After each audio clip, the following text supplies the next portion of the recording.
You just had a big win with Carl Frampton over the last weekend. What's next for Mr. Frampton? I mean, he just took on a big test in Kiko Martinez and did better than what maybe yourself expected.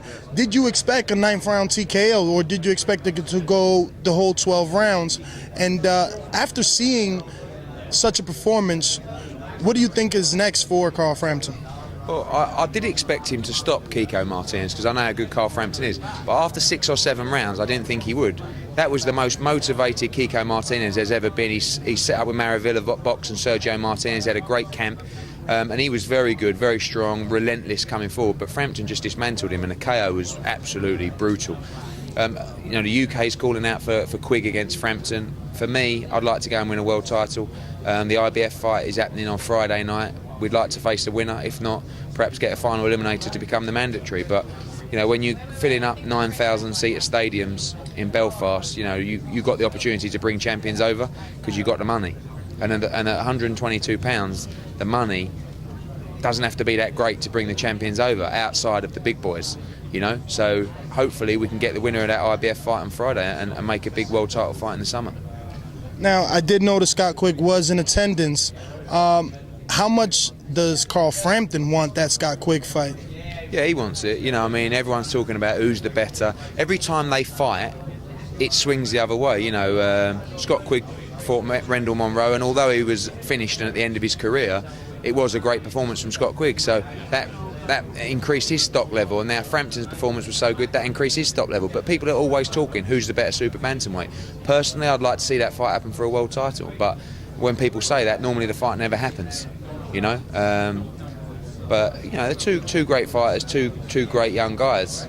The thing is in that division, really, there isn't never really the opportunity for big domestic super fights, and that is one. Now, that's one that could do 20,000 on the gate, huge TV audiences, a lot of money for both fighters, more money than actually a world title shot. But you're not in the game to fight Scott Quigg just for the British and European title. You're in the game to win world titles. So again, if we can get a world title and defend it against Scott Quigg, that would be the plan. Now, the bantamweight division has been an exciting division. Of course, it's not necessarily the exact same division that Nonito Donaire and Abner Mares and you know, Leo Santa Cruz are in, but it's just one division underneath.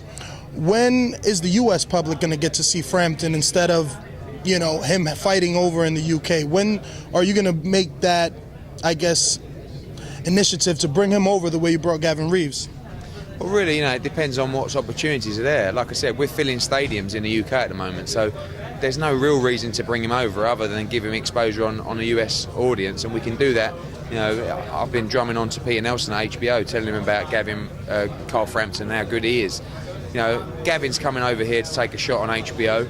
We did it with Darren Barker. You know, sometimes you have to take these big fights and these big chances, but I guarantee you one thing, that win, lose or draw, Gavin Rees, you know, you'll love Gavin Rees, and HBO will love Gavin Rees as well, because he's a tough nut and he's hugely entertaining, and he comes to fight. Every fight he's in is a great fight. So who knows what's going to happen after there, but you know, we'd like to get Frampton, make sure that his next fight was on US television. I think that's important. And he's an exciting fighter. You know, you saw on Saturday night, 9 great rounds with Kiko Martinez. So the plan is always to conquer things in your own market and then to break him out into other markets, and I think it's time for Frampton to do that now.